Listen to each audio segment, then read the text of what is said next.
आज हम लोग क्लास 12 के फिजिक्स का प्रीवियस ईयर का क्वेश्चन का सॉल्यूशन देख रहे हैं।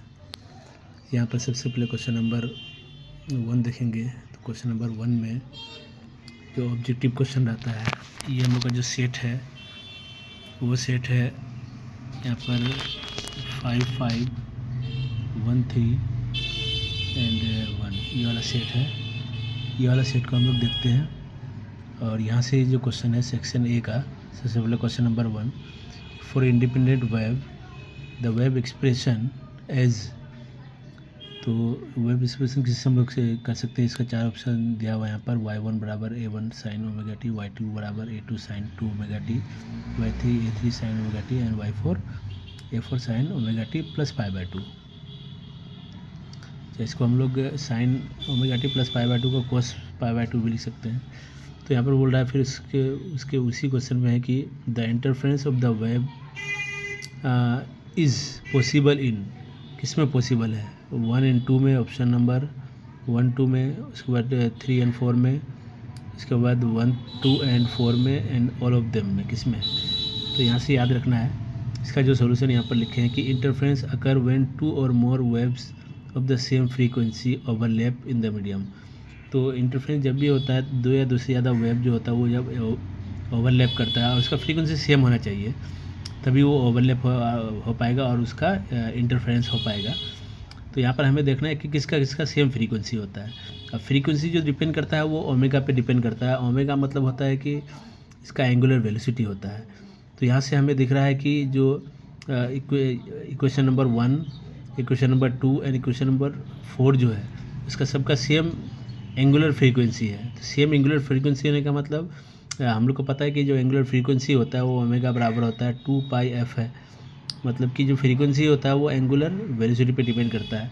तो यहाँ पर 1, 2, 4 में अगर देखा जाए, 1, 2 एंड 4 में, तो इसके बाद यहाँ पर इस A4 को लिख सकते हैं A4 कोस ओमेगा टी लिख सकते हैं। तो मतलब तीनों में ओमेगा ओमेगा लगा हुआ है, मगर 2 में जो है वो 2 ओमेगा लगा हुआ है। तो इसका मतलब यहाँ पर एंगुलर फ्रीक्वेंसी 2 में डिफरेंट हो गया और बाकी 1, 2, 3 में एंगुलर फ्रीक्वेंसी सेम है। तो इसका जो ऑप्शन 1, 2, 3 तीनों हो जाएगा। और ऑप्शन अगर देखा जाए तो तीनों जो है 1, 2, 4 में हो जाएगा, 3 नहीं होगा, 3 को छोड़ के बाकी 1, 2 एंड 4 हो जाएगा।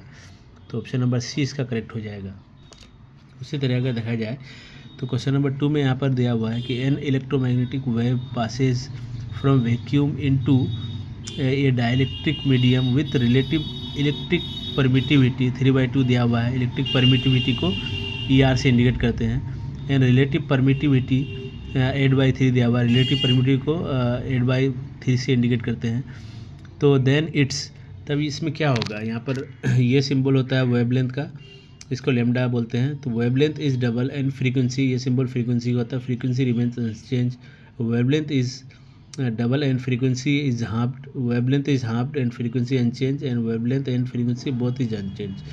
तो यहाँ पर ये चीज़ याद रखना है कि यहाँ पर हम लोग को रिलेशन पूछा है कि रिलेटिव परमिटिविटी और इलेक्ट्रिकल परमिटिविटी के लिए। तो सबसे पहले इसका यहाँ पर देखना है। यहाँ पर बोला कि when a wave travel from one medium to another medium its frequency remains unchanged। तो जब भी एक वेव एक मीडियम से दूसरा मीडियम में ट्रैवल करता है तो उसका फ्रीक्वेंसी सेम रहता है। तो यहाँ पर क्या हो जाएगा, फ्रीक्वेंसी जो है वो तो सेम रहने वाला है, क्योंकि फ्रीक्वेंसी एक किसी भी वेव का जब एक मीडियम से दूसरे मीडियम में ट्रैवल करता है तो वो चेंज नहीं होता है। तो यहाँ पर फ्रीक्वेंसी क्या हो जाएगा, सेम हो जाएगा। अब आ जाओ कि यहाँ पर जो हम लोग को जो इलेक्ट्रिक परमिटिविटी और मैग्नेटिक परमिटिविटी दिया हुआ है, तो उसका रिलेशन क्या होता है। तो उसका रिलेशन होता है रिफ्लेक्टिव इंडेक्स के साथ। तो रिफ्लेक्टिव इंडेक्स जो होता है n बराबर होता है √μr × ER। μr electric permittivity और एप्सिलॉन r हो गया मैग्नेटिक परमिटिविटी। दोनों का वैल्यू दिया हुआ है, दोनों का वैल्यू रखेंगे तो ये वैल्यू आ जाएगा कट करके 8/3, 3/2 कट करके 4 आ जाएगा √ और ये 2 आ जाएगा बाहर। और रिफ्लेक्टिव इंडेक्स जो होता है वो होता है wavelength of wave in vacuum by wavelength of wave in medium. तो यहाँ से वेवलेंथ ऑफ वेव अगर मीडियम का देखा जाए तो वो वैक्यूम बाई n हो जाएगा। और तो यहाँ पर वैक्यूम बाई 2 हो जाता है। तो इसका मतलब यहाँ पर वेवलेंथ क्या हो गया, वैक्यूम का आधा हो गया। यहाँ पर वेवलेंथ क्या हो जाएगा, हाफ हो जाएगा।